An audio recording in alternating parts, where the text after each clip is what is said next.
New York never sleeps. That's the lie they sell the tourists in Times Square. The truth is, at night, the city just stops pretending. It takes off the mask. The rain here doesn't wash the streets clean. It just makes the grime slicker. Neon lights from the bodegas reflect in the gutter oil, twisting like broken rainbows.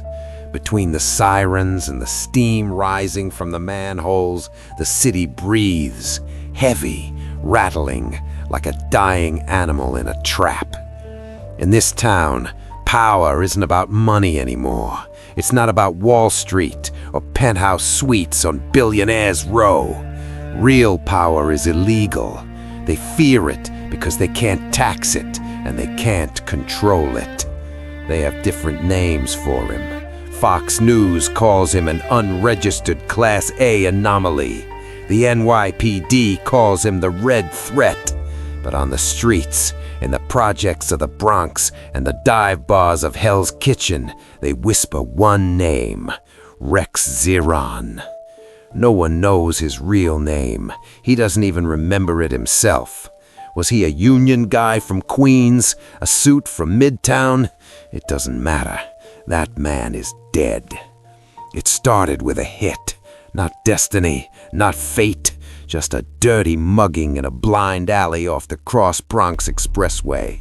3 guys smelling a cheap beer and bad decisions.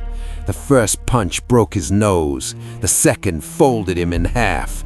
The third, he never felt. He hit the pavement. The asphalt was freezing against his cheek. He should have broken, but something inside him snapped the other way. It didn't break, it collected. Energy can't be created or destroyed. That's what physics says. Physics never explains what happens when a human body becomes a battery. He woke up in a private ward at Mount Sinai. No doctors, no answers, just a buzzing in his ears, like standing beneath a high-voltage line. When he gripped the bed rail, the steel didn't bend, it screamed. When he stepped onto the floor, the tile shattered. The doctors called it trauma. The corporations watching through hidden cameras called it an asset. His instincts screamed one word: run. Redxeron learned the rules fast. Every punch he took, every fall, every bullet, nothing disappeared. It all stayed inside him, vibrating in his bones. A debt, a kinetic debt.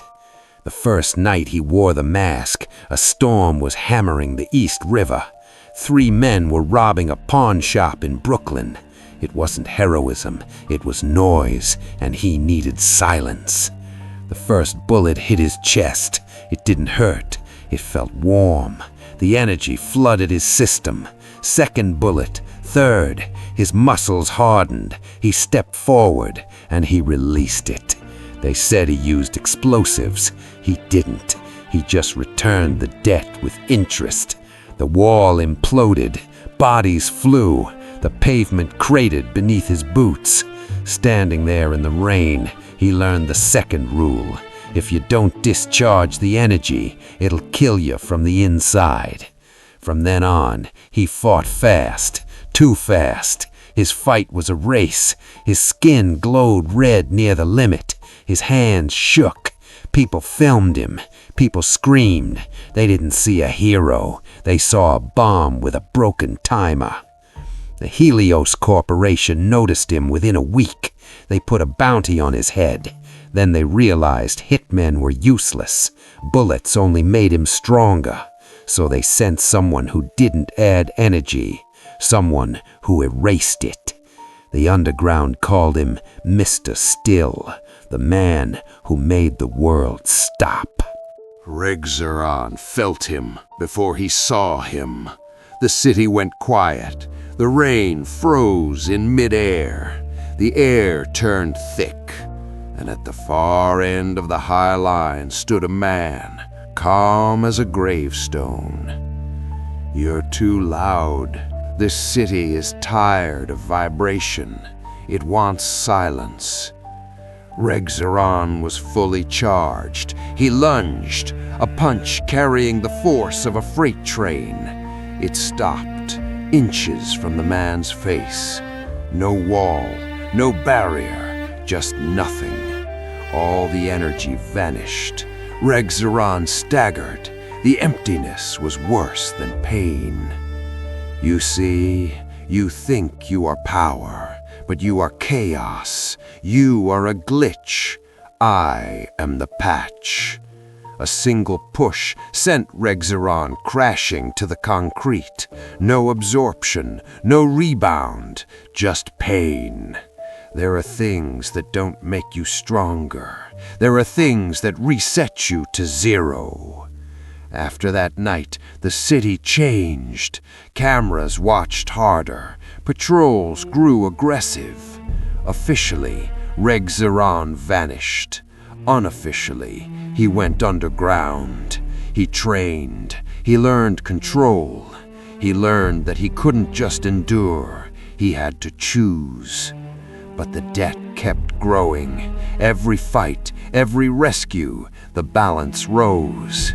The rematch came at Hudson Yards, glass towers looming overhead. Mr. Still wasn't alone. Corporate soldiers stood behind him. You're not a hero. Heroes know when to stop. Redxeron lowered his guard. He opened himself.